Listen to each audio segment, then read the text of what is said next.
इच्छामि पुनः वंदे श्री इच्छामि पुनः वंदे श्री उच्चारण संदेह वायना संधि इच्छामि पुनः वंदे श्री उच्चारण संदेह वायना इच्छामि पुनः वंदे श्री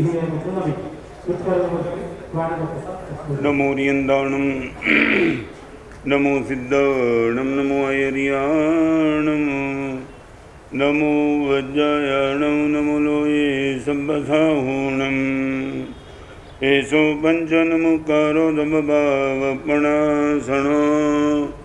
मंगलाणं च सभ्ये सिंबडमम वै मंगलो नमो दुर्वार रागादि वैरिवार निवारिणे हरते योगीनाथाय महावीराय तायिने जय जग जीव जोनि विहाणो जग गुरु जगानंदो जगनाओ जग बंधु जय जग पिया मोह भैभव जय सुवाणं बभवो तित्तैराणो पश्चिमो जय गुरुलोगाणो जय महब्बा महावीरो ओंकारं बिंदु संयुक्तं नित्यं ध्यायन्ति योगिनः कामदं मोक्षदं चैव ओंकाराय नमो नमः जय धरणेन्द्र नमः श्रिय पौमा वै पमोनि सेवियकाय ओम क्लीं ब्रीं महासिद्धिं करे उसिरिपासे जगनाओ अज्ञानतिमिरान्धानां ज्ञानाञ्जन शलाकया नेत्रमुन्मीलितं येन तस्मै श्री गुरवे नमः। अकाल सहम कार्यम मध्यस्विनम न कुर्यात्। अनंत उपकारी पूज्यपाद आचार्य भगवान सोमदेव श्री शिवाजी महाराज रचित नीति वाक्यामृत ग्रंथ में आज दूसरे नंबर के सूत्र में हम प्रवेश करेंगे। एक बहुत अद्भुत बात आपने लिखी है, तेरे मन में कुछ भी अच्छा कार्य करने का यदि मन है और यदि आज अभी हो सकता है, उनको कल के लिए डिपेंड मत रखना। मन की एक बहुत बड़ी बदमाशी है, कोई भी अच्छा कार्य बस एक जवाब है, अब नहीं, कभी भी कर लूंगा। आप आपके मन को ऑब्जर्व करना है तो कर लेना। जब भी कुछ अच्छे कार्य करने की बात आएगी तो मन एक अंदर से नहीं, अभी थोड़ा सेट होने दो, सब कुछ बराबर होने दो, करना पक्का है। मंदिर में जाना है, गुरुदेव के प्रवचन को सुनना है, दान करना है, तप करना है, सब कुछ करना है, मगर अभी नहीं, आगे देखूंगा, आगे देखूंगा। दैट मीन संसार का अनेक कार्य मेरे सर पे है, जिम्मेदारी है, सब समाप्त कर मैं ले लूंगा।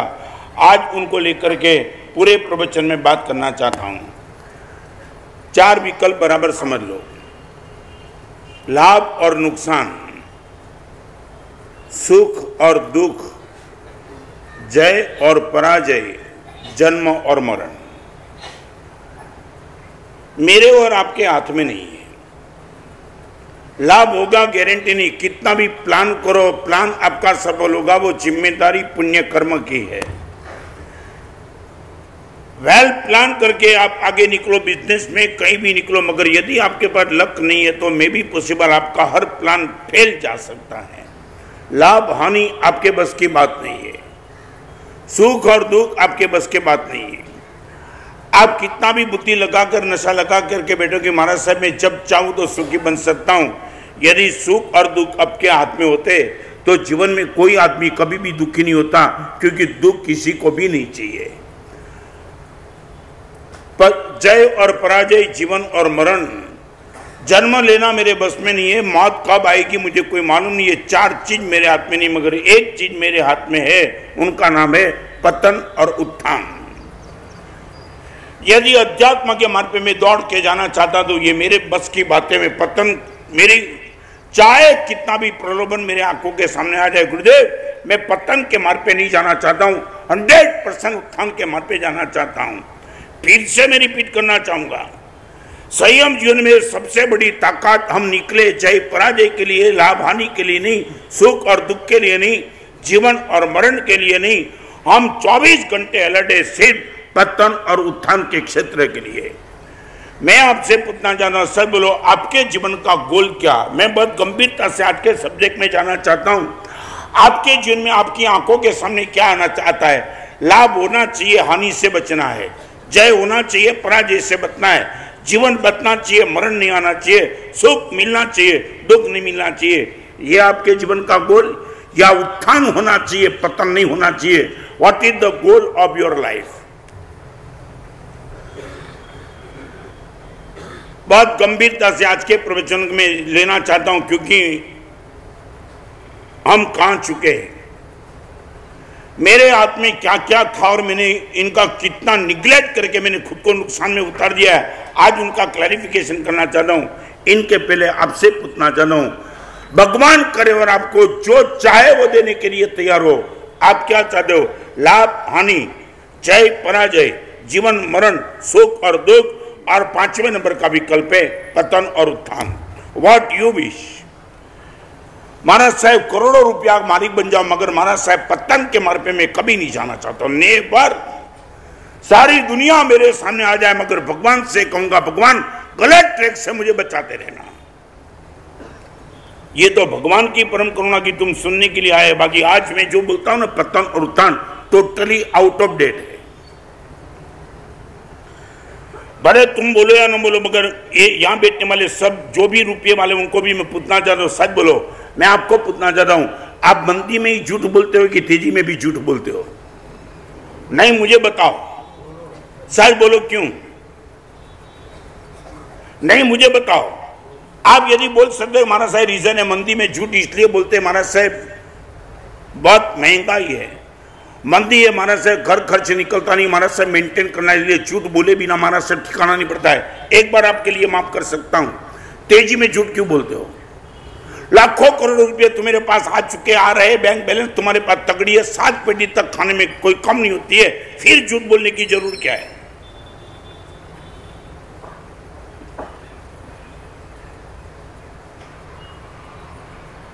आपसे मैं जवाब चाहता हूं।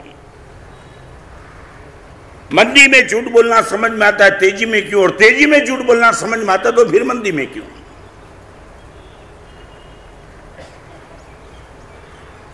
नहीं, मुझे बताओ। यहां बैठने वाले कोई भी एक ठोस reason I would like to know from you, आप बता सकते हो कि इसलिए? मगर नो तो इतना बोलो कि महाराज साहब झूठ को हम पाप नहीं मानते, सीधा बोलो। यदि आप ये बोलते कि तेजी में कोई भी पाप के पीछे कोई रीजन होता है ना, ये तो बिना रीजन का पाप है, that means you don't believe. संयम जीवन में मुझे ऑर्डर देके गोचरी लेना निषिद्ध है, मगर कभी 4 डिग्री बुखार है, 5 डिग्री बुखार है, तो मुझे भी बोलना पड़ता है कि मौसमी का जूस मेरे लिए ही बनाओ, बोलना पड़ता है। जनरल मुझे नहीं चलता है, जनरल आपके घर में जो गोचरी आई वही गोचरी। तो मैं कहना चाहता हूं, ऑर्डर से देने वाली गोचरी के पीछे कोई रीजन तो ठोस है ना। तो आपको मैं पूछना, झूठ तेजी में और मंदी में दोनों में बोलते थे, इतना बोल दो महाराज साहब हम झूठ को पाप कोई गलत मानते नहीं, सीधा बोल दो। क्या दीपक भाई?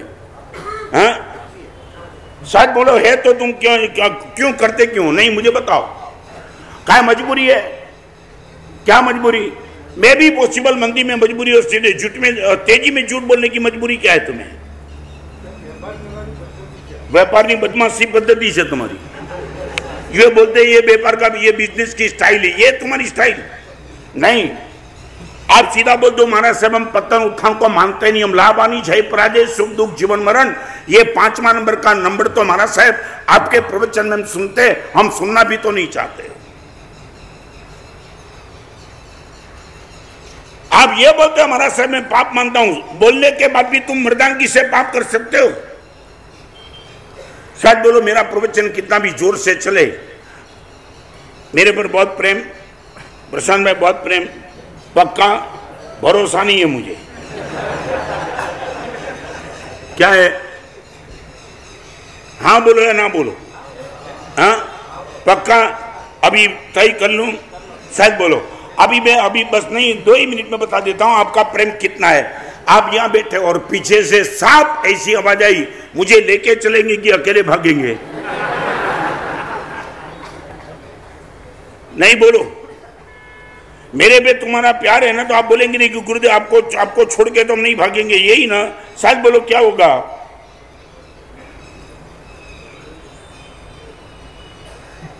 जल्दी। क्या है? क्या है? अपने बच्चे को भी छोड़ के भागेंगे। चलो एक बात नहीं, फिर से एक बात। हाँ, क्या व्यवस्था करें? क्या पहले ये बताओ, इतना ही बताओ ना। अरे एक बार बताओ ना, सच बोलो। सांप की आवाज आने के बाद तुम भागेंगे वो तो छोड़ो, मगर आवाज करने वाला सच्चाई की झूठाई चेक करके भागेंगे कि पहले भागेंगे?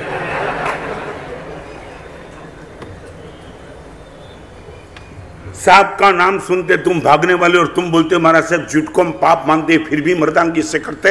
ये भ्रम निकाल दो कि हम पाप मानते, तुम 100% झूठ को पाप नहीं मानते। और एक बात बताऊं, सच बोलो, आप सत्य बोलना चाहते हो और आपकी घर में, आपकी ऑफिस में काम करने वाला नौकर इनकम टैक्स ऑफिसर के पास सब सत्य बोल दे, आप धन्यवाद देंगे उनको? नहीं, मुझे बताते हो ना। आप ये बोलते कि सच बोलना चाहिए और आपका नौकर इनकम टैक्स ऑफिसर के सामने आपके बिजनेस का सब सच बोल दे, आप इनको धन्यवाद देंगे ना?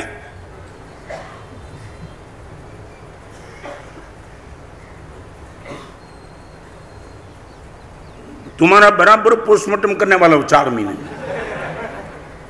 तुमने बहुत गली निकाल करके कई लोगों के साथ तुमने चीटिंग किया है, यावत गुरु भगवान के साथ भी तुमने चीटिंग किया है, क्लियर कर दो तुम। आप ये बोलो कि महाराज साहब झूठ को हम पाप मानते नहीं, चोरी को हम पाप मानते नहीं, मजे से करते, बिना कारण भी करते, फिर पाप कहां? सूरत का एक लड़का है जिसने 16 साल से नियम लिया है, महाराज साहब जिंदगी में एक भी बार झूठ बोल दूंगा 1 लाख रुपए की पेनल्टी।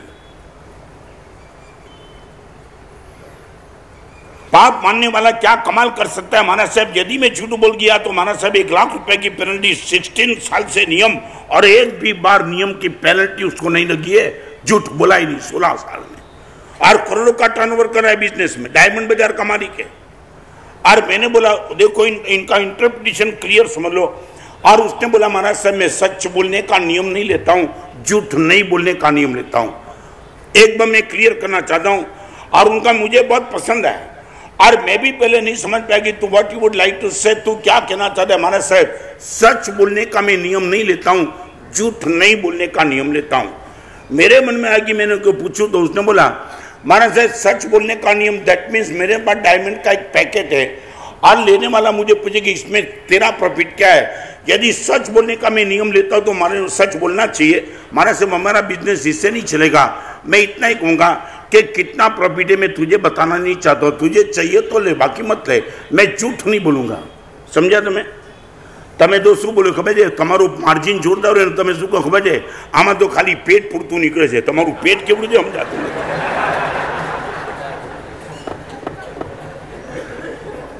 હા સાહેબ દાળ રોટલી નીકળે, ખાલી દાળ રોટલી है। समझे मैं क्या कहना? सच बोलो, ये तुम्हारी भाषा नहीं है क्या? क्या है? लड़के ने कमाल कर दिया। महाराज से मैं नहीं बोलूंगा, झूठ नहीं बोलूंगा, सच नहीं बोलूंगा, मगर झूठ नहीं बोलूंगा। सामने वाला बोलेगा कि तेरा 1 साल का टर्नओवर कितना, मैं बोलूंगा वो मेरा प्रश्न है, मैं तुझे बताना नहीं चाहता हूं। सच बोलने का नियम लूं तो महाराज से मुझे बोलना पड़े, और हमारा संसार महाराज से ऐसे नहीं चलता है, बट झूठ तो कभी नहीं बोलूंगा। सच बोलो, तुम ये नियम लेना चाहते हो? आप ये करना चाहते कि महाराज साहब, और बताओ तुम मोबाइल आने के बाद तो हर लोग झूठ में PhD बन गए, PhD। यहां बैठने वाला एक मर्द का बच्चा हो तो खड़ा हो जाएगी अपने परिवार के साथ में, वो झूठ नहीं बोला है। बेटे के साथ झूठ, माँ के साथ झूठ, माँ और बाप के साथ झूठ, और यावत गुरु भगवान के साथ भी मोबाइल के माध्यम से तुम झूठ बोलते हो।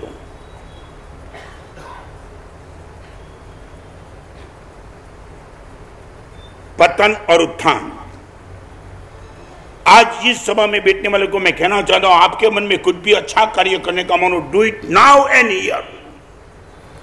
अच्छे कार्य के लिए 2 सूत्र, do it now and do it here. कल भी नहीं और आगे भी नहीं, अभी ही कर लेना। इनके पीछे 3 कारण मैं आपको बताना चाहता हूं। कोई भी अच्छा कार्य करने का तुम्हारे मन में मन हो तो अभी कर लेना। क्यों? इनके पीछे 3 कारण। नंबर 1, आपका जीवन कभी भी समाप्त हो सकता है। नंबर 1, प्रशांत भाई कितने साल हुए? उम्र 50, कितने रहे?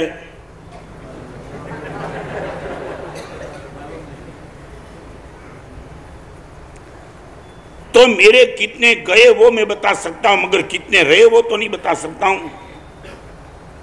क्रिकेट के मैच में स्कोर बोर्ड पर बैट्समैन का स्कोर लिखा होता 199। चाहे कोई भी बैट्समैन को पूछे कि तू कितना करेगा, वो बोलेगा कि this is not in my hand, कि क्या गेंद आएगी और मैं क्या खेलूंगा, कब आउट हो जाएगा मुझे मालूम नहीं। अभी तक मेरे 199 हो चुके, मगर डबल सेंचुरी होगी कोई गारंटी नहीं है, बराबर ना। तो आज मैं आपको पूछना चाहता हूं, सच बोलो, फिर से बताना चाहता हूं, अमावस का दिन तय है, पतझड़ का दिन तय है, सूर्यास्त का समय तय है। अपने जीवन का सूर्यास्त कब होगा कोई समय तय नहीं। 15 दिन के पहले अमावस नहीं आएगी गारंटी के साथ। 8 घंटा 10 घंटा 12 घंटे के पहले सूर्यास्त नहीं होगा, वो भी गारंटी के बाद।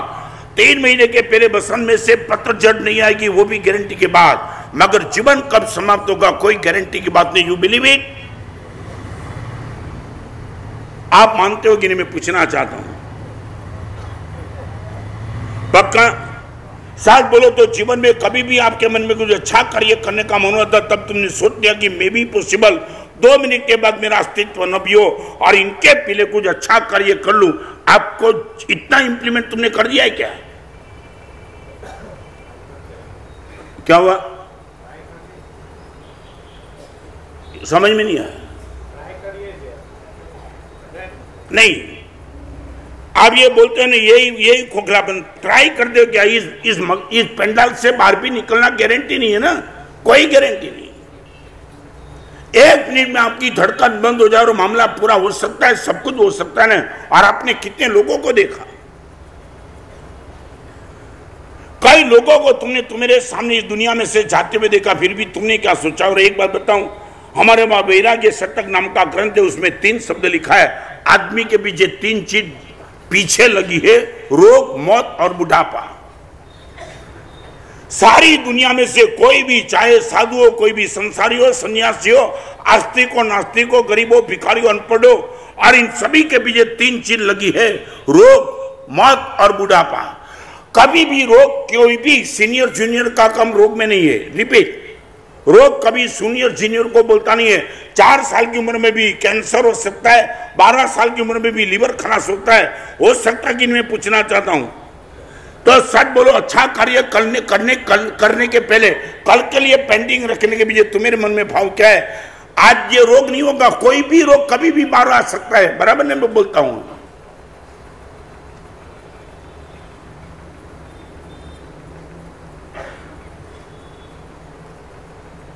एक बात बताऊं, यहां बैठने वाले को फिर से गंभीरता से कहना चाहता हूं, धर्म कभी होगा नहीं, धर्म करना ही पड़ेगा। पाप करना नहीं होगा, पाप होते ही रहेगा। ये कोटेशन आपके दिमाग में रखो।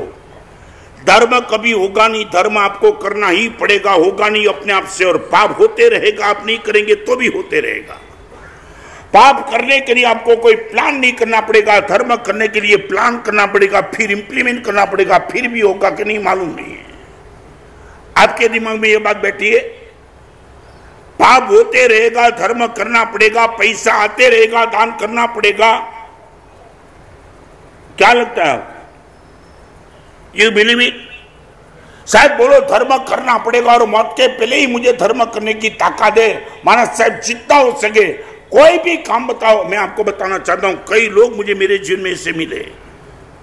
आज मैं वो दृष्टांत, मुझे बहुत प्यारा दृष्टांत मैं बताऊं। अंजार में था, अंजार, कच्छ। खचोखच भरी हुई पब्लिक के बीच में मेरा प्रवचन चल रहा था, और आधे ही प्रवचन में एक आदमी, आधे प्रवचन में एकदम लास्ट बैठा था, एकदम प्रवचन में सबके बीच में आने के लिए दौड़ते आया। मैंने रुकने का प्रयास किया, मगर वो रुका नहीं, एकदम आया। आने के बाद जेब में से 100 रुपया की नोट निकाली। चालू प्रवचन में ऐसा कोई डिस्टर्ब करते हैं तो दिमाग को ठंडा रखना थोड़ा कठिन भी बनता है, मगर मैंने दिमाग को ठंडा रखा। मैं बोला भाई क्या करता है, महाराज साहब 100 रुपया ले लो। एक तो पक्का पता चला जैन साधु को पैसा लेने की बात करने वाला जैन तो नहीं हो सकता, नॉन जैन था। मैंने समझ में आया, बड़े प्रेम से कहा हम 100 रुपये को टच नहीं करते।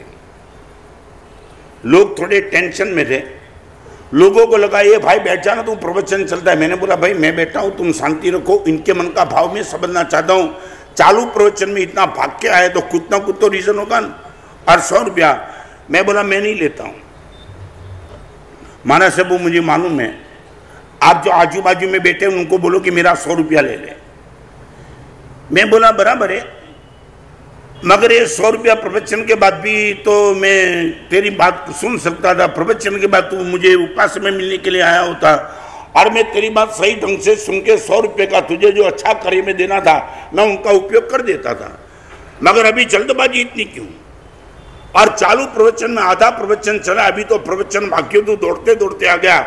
और उसने बोला महाराज साहब देखो आज अभी भी मैं प्रवचन सुन रहा हूं और आपने प्रवचन में वो बोला है कि कोई भी अच्छा कार्य करना तो तुरंत करो। मेरे मन में 100 रुपये का भाव जग गया, अभी करो महाराज, कल नहीं। क्या लैंड लेकर के बेटा, और अभी मैंने सुनो बात तेरी बराबर है, मगर ये प्रवचन की समाप्ति के बाद भी तो 100 रुपया दे सकता था। हजारों के बीच में उसने मुझे प्रश्न पूछ लिया, महाराज साहब प्रवचन पूरा होने तक मैं जिंदा रहूंगा, तुम गारंटी देते हो? मैं बोला 100 दे दे जल्दी यार। ये तो अंजार की बात है, बरोड़ा की बात नहीं है। बरोड़ा वाले तो वेल मैनेज, वो तो बोलेंगे कि महाराज साहब चातुर्मास के बाद सोचेंगे। अब तो आप तो सुनते रहो, हाँ हम तो बरोड़ा वाले। ऐसे अंजार वाले को अनपढ़ लड़का होगा, हम तो पढ़े लिखे वेल एजुकेटेड है। कई लोगों को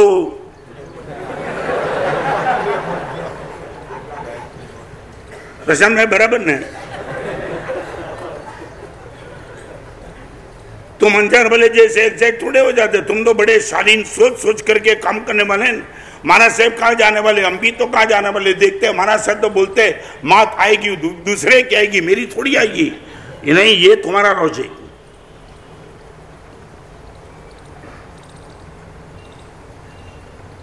you can never stay twice in A same river. एक ही नदी में आप दोबारा पैर नहीं रख सकते हो। 9:02 पे रत्नेश्वर अलग था, आप अलग तो, और कल 9:02 पे मैं भी अलग रहूंगा, तुम भी अलग रहेंगे। और एक बात बताऊं, आज कौन सा वार है? शनिवार। रविवार कल निश्चित आएगा, मगर रविवार को तुम रहेंगे कि नहीं वो निश्चित नहीं है। रविवार 100% आएगा, मगर रविवार को तुम रहेंगे कि नहीं कोई गारंटी नहीं है। मानते हो? तुम मानते हो? हृदय से मानते हो? दान करना है अभी कर लो।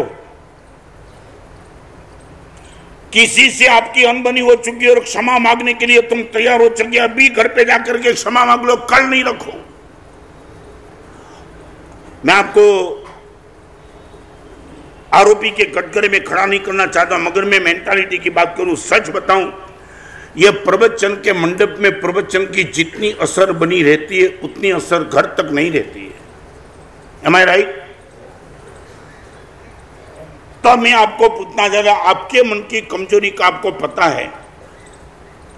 यहां सुनने के बाद महाराज साहब मन में जो भाव पैदा होते, वो भाव महाराज साहब घर तक, बाजार तक 2 दिन 5 दिन तक नहीं रहते। तो आज अच्छा कार्य करने का भाव 3 दिन के बाद बना ही रहेगा, तुम कैसे बोल सकते हो? मेरा प्रवचन घर तक नहीं पहुंचता है। फिर से रिपीट करूं, शायद बोलो प्रवचन में पेंडा हो तो घर तक पहुंचेगा।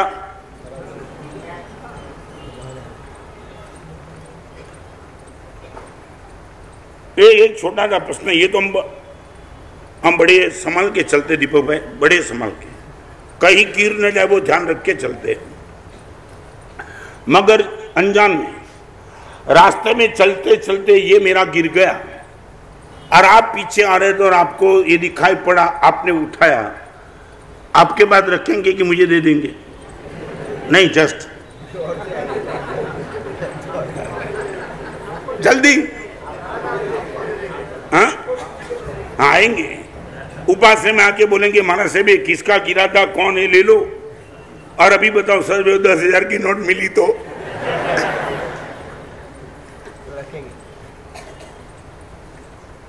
ये दे देंगे।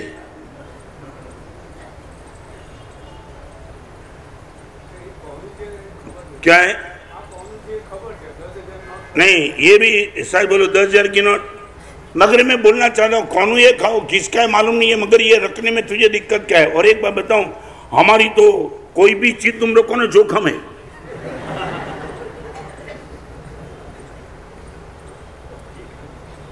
देवकरण मेंशन है ना बम्बई में, मेरा प्रवचन था 5वीं मंजिल पे, और चंदन वाला अपार्टमेंट में भी जाने वाला था। प्रवचन की समाप्ति और जल्दबाजी में उतर गया और ऊपर डंडा भूल गया, डंडा। और 2 ही मिनट में एक लड़का मेरा डंडा लेके नीचे, हमारा से भी आपका डंडा भूल गए ऊपर, और जल्दबाजी में था तो भूल गया। मैंने बोला ठीक, अच्छा हुआ लाया तू। मेरे साथ चंदन वाला अपार्टमेंट तक चलने वाला एक लड़का था, उसने बोला महाराज साहब एक प्रश्न पूछूं? मैं बोला क्या? महाराज साहब आप 5वीं मंजिल पे डंडा भूल जाते हो और लोग आपको देने के लिए आते, हमारी जेब में से साले पाकिट उठा जाते, ये क्या? मैंने बोला मेरी चीज किसको काम लगने वाली नहीं है, इसलिए कोई रखते नहीं है। नंबर 1, मेरे जीवन का मुझे कोई भरोसा नहीं है। आज नंबर 2, आपके पुण्य का कोई भरोसा नहीं है। आज आप 500 करोड़ के मालिक हो, सुबह उठो और मैं भी पॉसिबल आप रास्ते पे भिखारी बन सकते हो, ये हो सकता है। शायद बोलो मैं चाहता हूं, मैं मांगता हूं कि आपको लगता है कि मेरी 25 साल की उम्र, महाराज साहब जिंदगी मेरी बहुत लंबी है, मान लिया, मगर जीवन आपका बच पाएगा, मगर आपका पुण्य बचेगा कोई गारंटी है? मैं पूछना चाहता हूं, आपके पास कोई गारंटी है? कोई दावा रख सकते हो? आज आपका पुण्य है, आज 1 करोड़ का डोनेशन देना चाहते हो, आप इंडिपेंडेंट आप दे सकते हो। कल आपका पुण्य खत्म हो गया और करोड़ के डोनेशन का आपका भाव मन में ही रह पाएगा, कर नहीं पाएंगे, तब क्या करेंगे? जीवन बचा, पुण्य गया।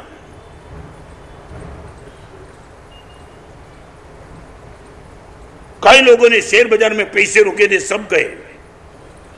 आज जो बिजनेस का माहौल है, तुम्हारा बिजनेस का माहौल कोई गारंटी नहीं देता तुम्हारा पुण्य कब तक बचेगा, कब तक बनेगा और कब तक बचेगा। बराबर है, मैं पूछना चाहता हूं, साथ बोलो फिर किसके भरोसे तुम बोलते हो कि महाराज साहब कल कर लूंगा? पुण्य नहीं बचेगा तो करेगा क्या? रिपीट करना चाहता हूं, आज आपकी जबान चलती हो, सुबह उठो और जबान को पैरालिसिस लग गया तो क्षमापना करने के लिए किसके वहां जाएंगे?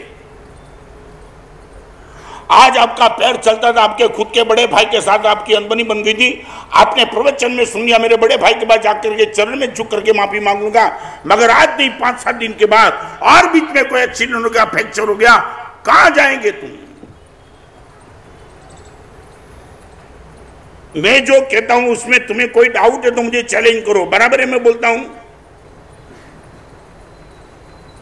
नंबर 1, जीवन का भरोसा नहीं।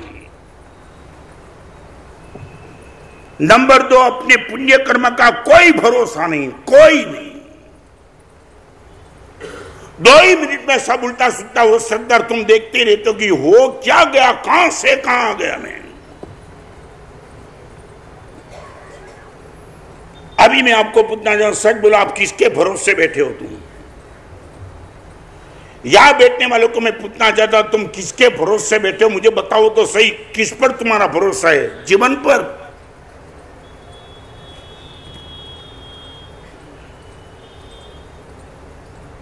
Any answer from you?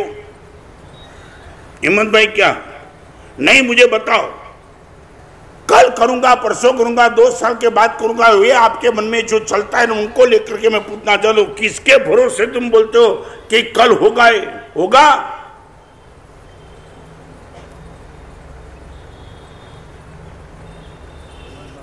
क्या है? सच बोलो। नहीं, भगवान के भरोसे। भगवान ने ऐसा नहीं बोला कि मेरे भरोसे रहना।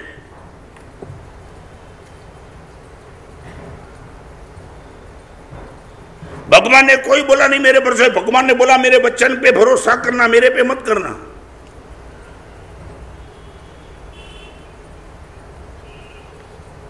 नंबर 1, मेरे जीवन का भरोसा नहीं। नंबर 2, मेरे पुण्य कर्म का भरोसा नहीं। मुझे तो एक प्रश्न आपको पूछना मन होता है, आपके पिताजी के पास जितने रुपये नहीं थे इतने रुपये आपके पास है, मैं मानता हूं। एम आई राइट? हाँ कि ना?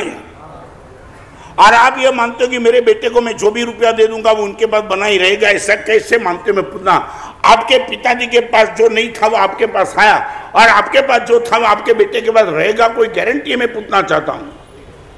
हाँ, सच बोलो, मैं आपको पूछना, विरासत में आप जो लिखेंगे विल में, मेरे नाम से कितने लिखेंगे?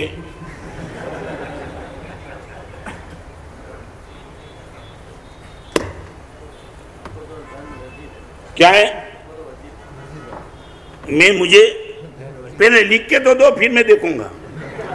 ये मुझे मेरा सिद्धांत याद करने दे। आपको धन वर्जित है, एक बात, धन को छूना वर्जित है, मगर अंगुली निर्देश करना सरल है। हाँ, वो मुझे छूट है। सच बोलो, कितना देंगे मुझे?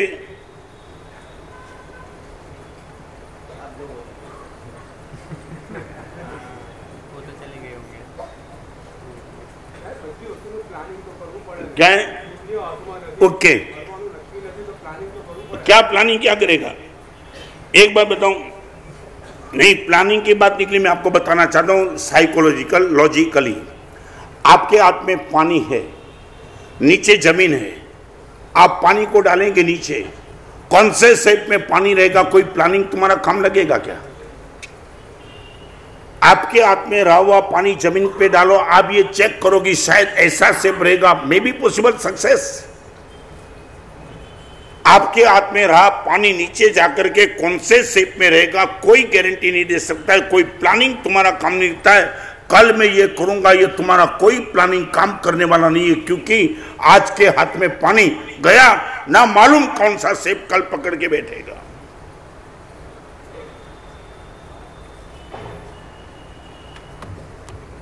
आज मन को मैं क्लियर, और एक बात बताऊं, 50 साल की जिंदगी में मैंने जो प्लस और माइनस, पॉजिटिव और नेगेटिव देखे ना, कभी कभी तो लगता है कि बाप रे बाप, ये संसार चलता है। बरसों पहले मुलुंड में मैं गया था, मुलुंड बंबई। एक लड़का मेरे साथ था, उसने बोला महाराज साहब ये 80 लाख का मार्बल का बंगला, करीबन मैं बात करता हूं 25-30 साल पहले की, जब मेरा पहला चातुर्मास गुरुदेव से अलग था। महाराज साहब एक दृश्य देखने को मिलेगा, आप आना चाहते हो? मैं बोला तू बोलता तो चलूं। मैं गया, 80 साल के मार्बल का बंगला, जिसने खुद ने बड़ी मेहनत से बनाया था, उनको पैरालिसिस था, वो गद्दी पे सोया था और मुझे देख करके तार तार होने लगा।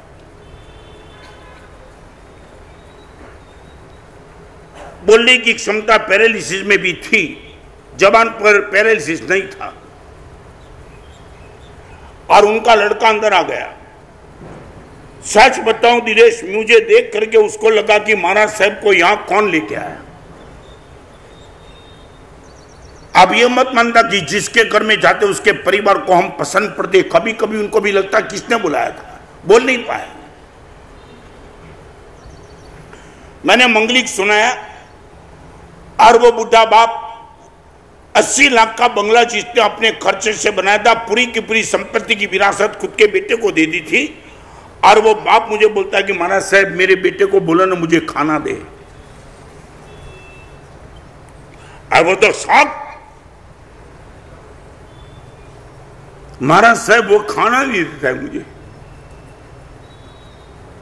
काटा तो खून ना निकले वो बेटे की हालत। महाराज साहब मैं दूसरा कुछ नहीं मांगता, बस मैं मरने के लिए तैयार हूं, मगर जब तक जिंदा हूं तो मेरे बेटे को बोले ना खाना तो दे मुझे। करोड़ों की विरासत जिस बेटे को देके वो चल जाता है, 80 लाख के मार्बल के बंगले के बीच में बुढ़ा बाप रो रहा था, महाराज साहब खाने को नहीं देता है। और मैंने बड़े प्रेम से बेटे को कहा, मैं भी पॉसिबल कुछ कारण होगा तेरे पिताजी को भोजन नहीं देने के पीछे, मैं अटैक तो नहीं करता, मगर तेरे पिताजी मांगते तो देने में दिक्कत है। महाराज साहब आज आप आए, आपको मैंने बुलाया ना था, फिर भी आगे इस क्षेत्र में महाराज साहब आपको बीच में आने की जरूरत नहीं है, मेरे बाप को मैं भोजन देने वाला नहीं हूं, सीधी बात। मैंने बोला कोई रीजन? महाराज साहब वो बुढ़े बाप को पता नहीं, उनका पेट बिगड़ चुका है, वो खाते रहता है, लेटरिन जाता है, खाते रहता है, इनका बाप साफ करेगा ये? तुम ये लेकर के चलते हो ना, बेटे को विरासत दे के चलो, कोई विरोध नहीं करना चाहता, आपका बेटा ऐसा ही होगा नहीं करना चाहता, ऐसा भी बेटा मैंने देखा है। मैंने बोला ये दोस्त तेरे पिताजी है, ये पूरा का पूरा साम्राज्य तेरे पिताजी ने खड़ा किया, तुझे दे दिया है। आज बंबई है, कई लोग ऐसे भी मिलते होंगे कि जिसको तू 5,000 रुपए का तनख्वाह देगी तो बिगड़े हुए कपड़े साफ कर देते, तू मत करना, मगर कोई नौकर तो मिलता है। बंबई में बहुत लोग मिलते हैं। आज आप इनको इन्वर्टेड कोर्ट में आपको बात करना चाहता हूं। जो लड़के ने मुझे बोला था आप बड़ी गंभीर था, हमारा साहब 5,000 रुपए के तनखे में एक नौकर मिल सकता है, मगर ऐसे बुढ़े बाप के बीच में 5,000 रुपया गवाना नहीं चाहता हूं, मैं सब पैसा अपने पास रखना चाहता हूं। और बाप रो रहा था, मारा साहब जहर दे दो, मैं मर जाऊं। और यही परिवार के लिए तुमने पुण्य छोड़ दिया, धर्म छोड़ दिया। बेटे को देना है, बेटे को देना है, कोई विरोध नहीं करता। भगवान को कुछ देना है कि नहीं, तुम्हारी खुद के लिए कुछ करना है कि नहीं। सारी जिंदगी भर तक यही प्लान, बेटे को ये देना है, बेटी को ये देना है, पत्नी को ये देना है, इनको ये देना है। कोई जगह भगवान धर्म गुरु आए कि इनको भी मुझे ये देना है।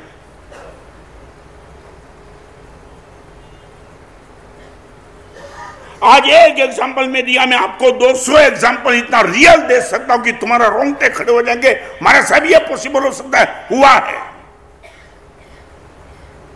एक लड़का मेरे सामने बोलता है कि मेरे बुढ़े बाप के पीछे 5,000 रुपया लॉस नहीं करना चाहता हूं, ये बाप के पीछे सब दे दिया, इनके पीछे। महाराज साहब आप तो बोलते रहते हो, कोई विरोध नहीं है। नंबर 1 जीवन का भरोसा नहीं। याद रखो, आज घर पे जाकर के परिवार के साथ चर्चा करो, कोई भरोसा नहीं है।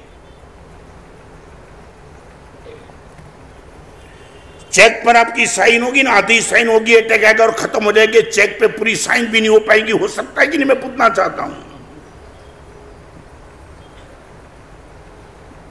नंबर 1 जीवन पे भरोसा नहीं। नंबर 2 आपके पुण्य का भरोसा नहीं। और भी आगे की बात करना चाहता हूं, आपका पुण्य भी जबरदस्त हो, आयुष्य आपके जीवन का 70, 80, 100 साल का हो और पुण्य आपका 100 साल तक चलने वाला हो, फिर भी एक कमजोरी है, आपका मन का भरोसा नहीं है। मन बदलते रहता है। 2 ही मिनट में मन में एक प्लानिंग आ गया कि 1 करोड़ का डोनेशन देना है, 10 करोड़ का देना है, गुरुदेव को बोलना है कि आप जो बोलो, जहां भी बोलो वहां खर्च करना चाहता हूं। पूरे मन को बना के है और घर पे जाकर के किसी ने 2 बात कान में डाल दी, ठीक है देखता हूं, जल्दबाजी मत करना है। ये पुण्य बराबर था, जीवन भी बराबर था, क्या बदल गया? I would like to ask you, सच बोलो, ये 3 बिल्कुल बिन भरोसा पात्र है, जीवन, पुण्य और मन। फिर किसके भरोसे तुम अच्छा कार्य कल करेंगे बोलते हो?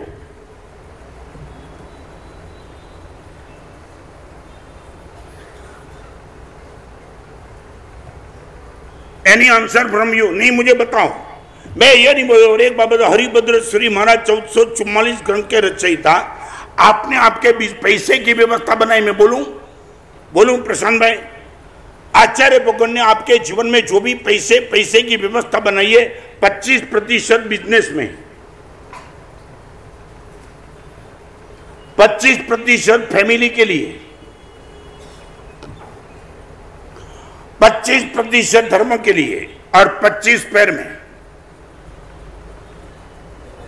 स्पेयर, रिपीट, आपके पास यदि 100 रुपया तो 25 रुपया बिजनेस में, 25 धर्म में, 25 परिवार के लिए और 25 स्पेयर में। स्पेयर में इसलिए कि 3 क्षेत्र में से कहीं भी आकस्मिक आपको रिक्वायरमेंट आ गई तो स्पेयर में हो, तो फॉर एग्जाम्पल बिजनेस में घाटा आया, 25% है, आप डाल सकते हो। आपको लगेगा धर्म में कोई एक ऐसा प्रसंग आ गया, आप चाहते हो कि इसने ज्यादा खर्च करो, स्पेयर में है, आप कर सकते हो। और फैमिली में शादी का प्रसंग आया, कोई ऐसे आकस्मिक प्रसंग आया, स्पेयर में आपने रखा है और आपने ये पैसे की व्यवस्था कर दी। यहां बड़ौदा वासी जो भी बैठे उसको मैं पूछना चाहता हूं, हरिभद्र सिंह ने आपके पैसे की व्यवस्था बनाई है, यही व्यवस्था पे तुम्हारा पैसा चलता है?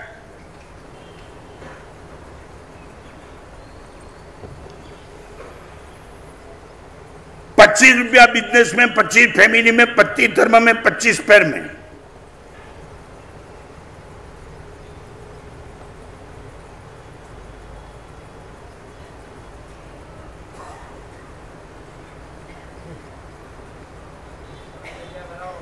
क्या है?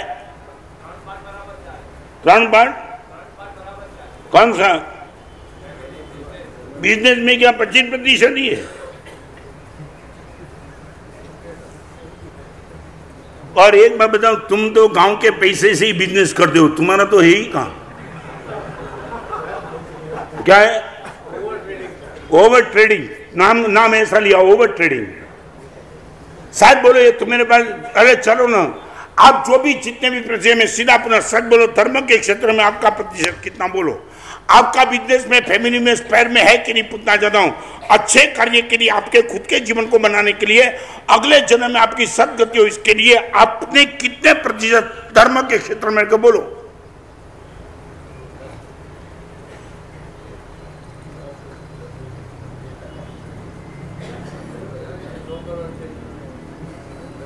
नहीं बोलो यार, जल्दी बोलो।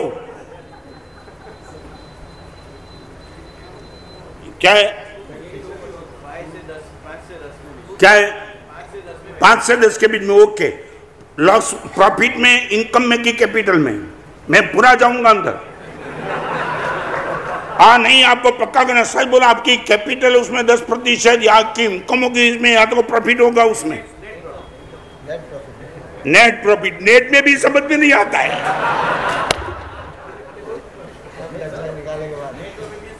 क्या है? माने नेट प्रॉफिट में भी तुम क्या बोलेंगे? माना साहब कंपनी का, बिजनेस का जो भी खर्च है, सब बात करते करते जो भी बचा वही ना। तो मैं आपको बताना चाहता हूं, आपको बुरा लगे तो मुझे माफ करना, मगर मैं बताऊं, सच बोलो, आपके घर में आने भी भिखारी को पैसा, भिखारी को रोटी कब दे दो, पूरा परिवार भोजन कर ले, जो बचा वो क्या वही है कि दूसरा में? सच बोलो, भिखारी आपके वगैरह में पहली बार आया, तुमने दे दिया कि पूरा परिवार ने भोजन करते करते जो बचा वो किसको देना है? भिखारी को। मैं आपको पुनः सच बोलो, धर्म किसको? सब खर्च हमारा सब निकल गया, बिजनेस का निकल गया, शादी का निकल गया, हॉस्पिटल का, फिर जो बचा वो आपको। यही है कि दूसरा है?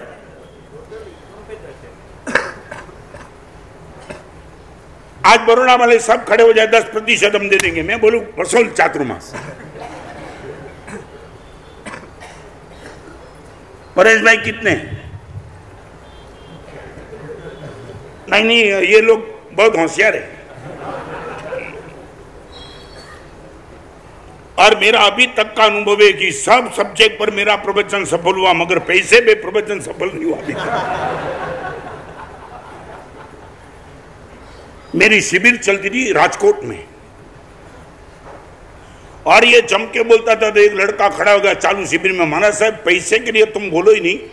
मैं बोला क्यों? भगवान महावीर ने सबसे पहला दान धर्म बताया, तो मैं दान धर्म की बात नहीं करूंगा। उसने बोला करो, मगर महाराज साहब मेरे पास ऐसा प्लानिंग है क्या बिना पैसे का कोई प्रवचन दो, लोग पैसा निकालने लगे। मैं बोला तू तो मेरा भी बाप निकला है, इतने साल से ठोस बोलता हूं, कोई निकलता नहीं है, और तू बोलता है। और मैंने उनको खड़ा कर दिया था। मैंने बोला तेरे पास सही अर्थ में कोई प्लानिंग है तो बता दे, ये कल से प्रवचन पैसे पे बंद करूं। महाराज साहब दान की बात छोड़ो, लोग पैसा रखेंगे ही नहीं। मैं बोला ऐसा कौन सा सब्जेक्ट तेरे पास है? और उसने क्या जवाब दिया मालूम है? और उसने इतना है कि महाराज साहब हर रुपये की नोट पे एक्सपायर डेट लगा दो। समझे तुम? समझे? एक्सपायर डेट, चाहे कितनी भी अच्छी दवाई होगी, माना से एक्सपायर डेट लिख लिया तो 2 में से एक काम, या तो खा जाएगा या तो फेंक देगा। माना जब हर नोट पे, मैं बोला तुझे फाइनेंस मिनिस्टर बना ले जैसा है।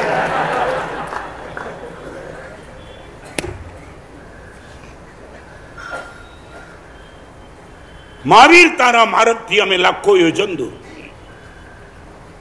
हमारी आंखों के सामने महाराज साहब हमने देखा है कि युवा लड़का चला गया, रोग आ गया, पूज्य खत्म हो गया, रोड पे भिखारी बन गया, मन बदल गया। कई लोगों को हमने देखा है, फिर भी महाराज साहब हम उसमें से कुछ सीखने के लिए तैयार नहीं है। क्या आचार्य भगवान समदेव सिंह ने कमाल कर दी कि आज यदि अच्छा कार्य हो सकता है तो कल पे छोड़ना ही नहीं। जीवन, पुण्य और मन तेरे कोई भरोसा पात्र नहीं है, कभी भी बदल सकता है। रात को सो जाओ और सुबह उठो, आपको लगेगा आंखें कुछ दिखाई नहीं पड़ता है, कुछ नहीं। आप डॉक्टर के पास जाओ, डॉक्टर बोल देगा जिंदगी भर अभी तुम्हारी आंख गई, करेंगे क्या फिर?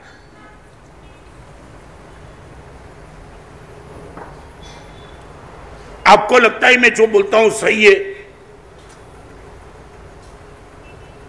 शायद बोलो इसमें से कुछ भी आप लेने के लिए तैयार होगी गुरुदेव। यदि यही मानसिकता है, जीवन पुण्य और मन तीनों यदि बिन भरोसा पात्र, तो गुरुदेव अभी अभी बहुत हो गया, अभी तक मेरे मन के साथ उन्होंने बहुत चीटिंग की गुरुदेव, कल से नहीं अभी से ही हमारा काम शुरू हो जाएगा।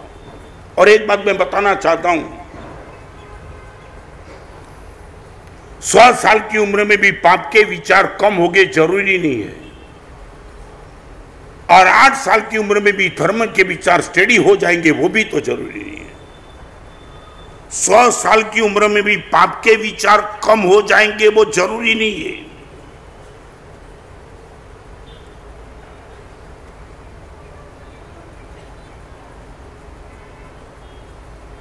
बरसों पहले बहुत करुण प्रसंग आपको मैं दिखाना चाहता हूं कि क्या मैं दुखी था।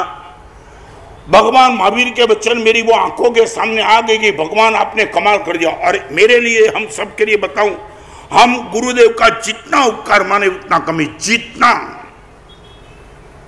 ये गंदे माहौल से गुरुदेव ने हमको बचा के क्या गुरु उपकार किया, वो उपकार का ऋण मुक्त होना मेरे लिए नेक्स्ट टू इम्पॉसिबल। 80 साल के वृद्ध पुरुष को मिलने के लिए मैं गया था। एक्सीडेंट में दोनों पैर कटे हुए थे।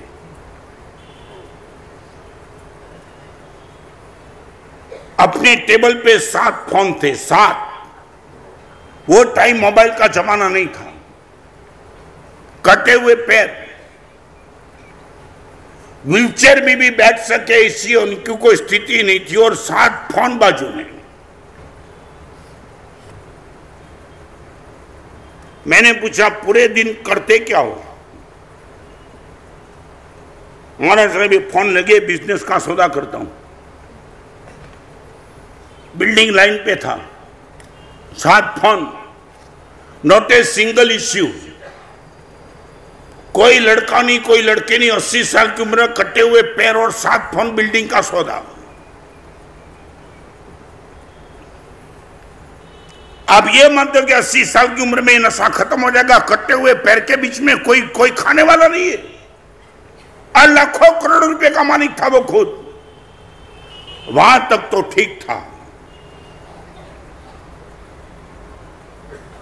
मगर उसने जो पूछा ना, वो बोलूं कि नहीं बोलूं, मन में स्ट्रगल है, मगर लगता है कि बोल दूं आज।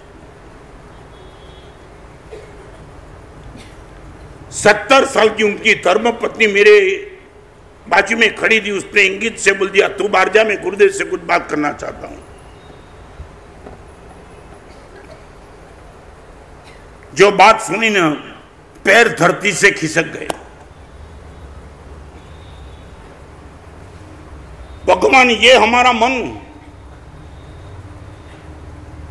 महाराज साहब करोड़ों रुपए का मालिक बन चुका हूं, जीवन में कभी धर्म किया नहीं, 7 फोन लेकर के अभी भी बिजनेस कर रहा हूं, पत्नी की भी उम्र हो चुकी है, समय काटने के लिए हमारा साहब टीवी देखता हूं, यहां तक का कटा हुआ शरीर सिर्फ इतना आधा पड़ा था, और हमारा साहब टीवी देखता हूं। और टीवी की सीरियल में महाराज साहब जो लड़की को देखता हूं, इस 80 साल की उम्र में कटे हुए पैर को लेकर मन में होता है सब पर मैं रैप कर दूं।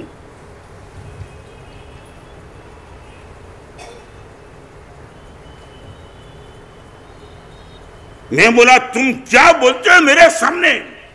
बस महाराज साहब आप गुरु हो, आपके सामने खुला कर देता हूं।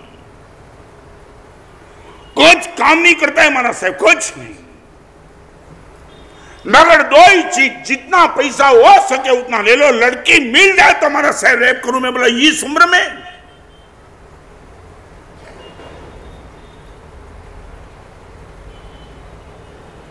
ये हमारा मन बुढ़ापे में भी पाप नहीं कर पाएगा, मगर पाप विचार तो बुढ़ापे में भी करेंगे। रिपीट में करना चाहता हूं, शरीर पाप नहीं करेगा मगर मन से पाप छूट जाएगा, कोई गारंटी नहीं है। जो भी लोग सोचते हैं हमारा साहब बुढ़ापे में धर्म कर लेंगे, मैं बोलता हूं छोड़ो यार, ये बुढ़ापे की बात ही छोड़ दो तुम।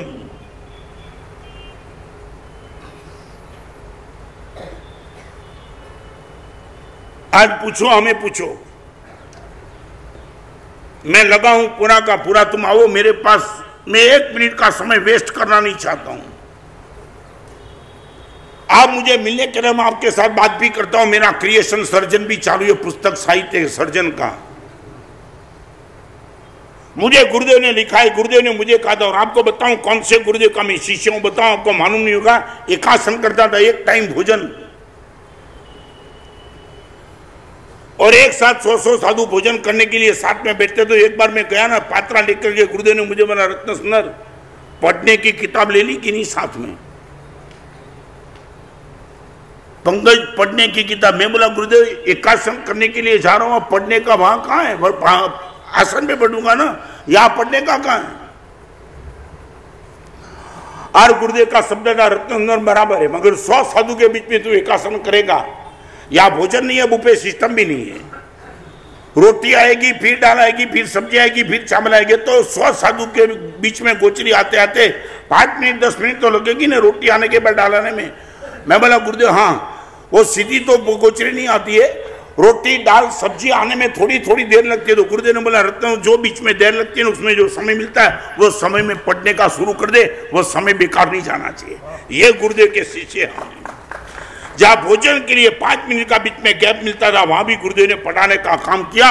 और तुम घंटों भर तक मोबाइल पे लगे हो, घंटों भर तक सीरियल पे लगे हो, और दुनिया भर के पाप करने के लिए तैयार हो।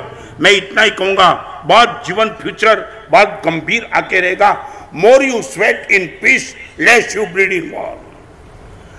शांति के समय में युद्ध की तैयारी करो, ताकि युद्ध के समय में खून कम बहे। गुजराती मां कहेवत छे, ठंडा परे आगळ वधो नहीतर तड़का वखते हैरान थशो। ठंडा परे आगळ वधो नहीतर तड़का वखते हैरान थशो। आंख अच्छी है तब परमात्मा का दर्शन कर लेना, आंख चली जाएगी फिर करेगा क्या?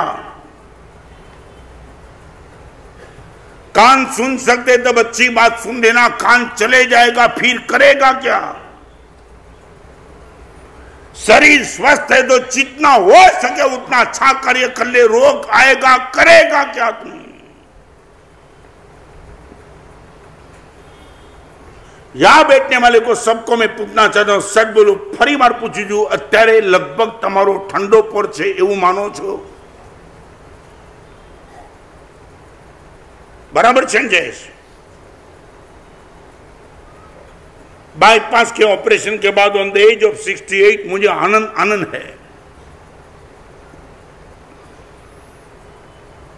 कई लोग मुझे पूछते कि माना साहब रिटायरमेंट का समय कब? मैं बोला बराबर है तेरी बात, मेरे पर तेरा प्रेम इसलिए बोलता है कि माना साहब बाईपास के ऑपरेशन के बाद इतना प्रवचन का श्रम, मैं सच बताऊं आप सभी को देख करके, ये प्रवचन का आउटपुट देख करके मैं भगवान से रोज प्रार्थना करता हूं, भगवान वो ताकत मुझे दे दो, आज 1 घंटा प्रवचन करता हूं, कल 5-5 घंटा प्रवचन करने की मुझे ताकत दो। मैं बोलना चाहता हूं मैं आराम होगा फिर कभी भी, अभी आराम का समय नहीं है। हर खून का एक एक बूंद प्रभु की सेवा में समर्पित करना चाहता हूं। और मैं आपके पास क्या नहीं है? देखने वाली आंख, चलने वाले पैर, सोचने वाला मन, सुनने वाला कान, बोलने वाली जुबान, आज आपके पास सब कुछ है। और वो होने के बाद भी तुमने धर्म नहीं किया, अच्छा कार्य नहीं किया, अच्छा सोचने का चालू नहीं किया। कल देखेंगे, आगे देखेंगे, फिर देखेंगे। महाराज साहब के प्रवचन अभी सुनने दो, अभी तो हमारा बिगिनिंग है। मैं 100% कहूंगा, 3 में से कोई भी धोखा दे देगा, आपके मन का अरमान आपके मन में रह जाएगा। ना मन आपका बचेगा, ना पुण्य बचेगा, ना आपका जीवन बचेगा। You are agreed with me? साथ बोलो, मैं जो कहता हूं आप उनसे समझ होगी। आपको लगता है कि गुरुदेव नेगेटिविटी की बात करते, मैं मरने की बात नहीं करना चाहता हूं। मरने के पहले सब कुछ कर लो। लोग बोलते क्या डू और पीछे लोग क्या बोलते हैं, डू और, बस तुम्हारी दुनिया बोलती है डू और डाई, और भगवान महावीर कहते हैं डू बिफोर डाई। आपकी दुनिया ये कहती है डू और डाई, और भगवान महावीर कहते हैं डू बिफोर डाई। मरने के पहले जो भी करना है सब कुछ कर ले, आज तेरे हाथ में, 1 घंटे के बाद मालूम नहीं क्या हो जाएगा।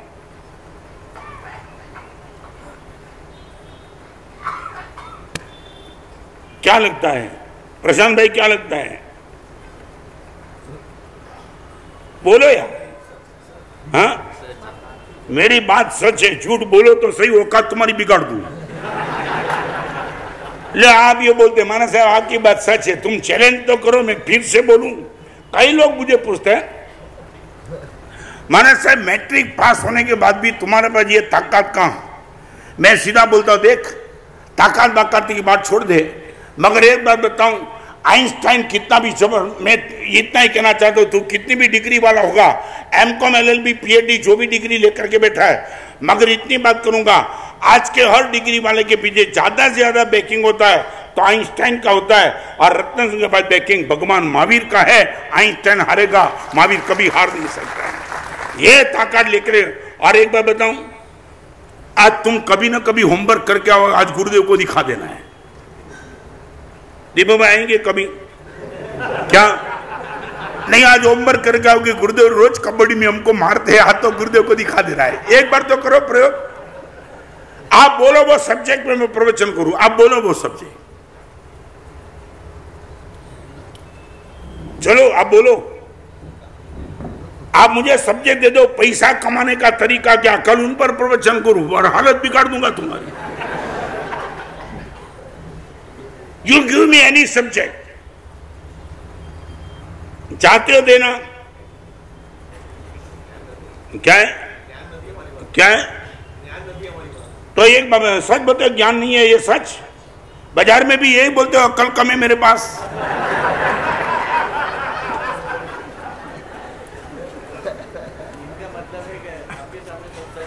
क्या है आपके सामने?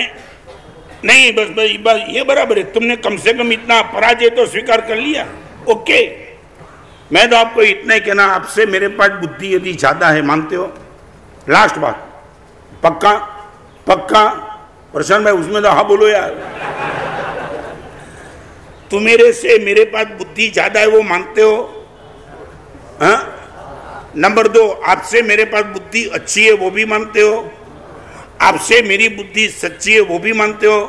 तो एक बात, आपसे मेरी बुद्धि अच्छी, आपसे मेरी बुद्धि सच्ची और आपसे मेरी बुद्धि ज्यादा। अभी एक काम करो, आपकी बुद्धि का उपयोग कहीं मत करो, मेरे से ले लो।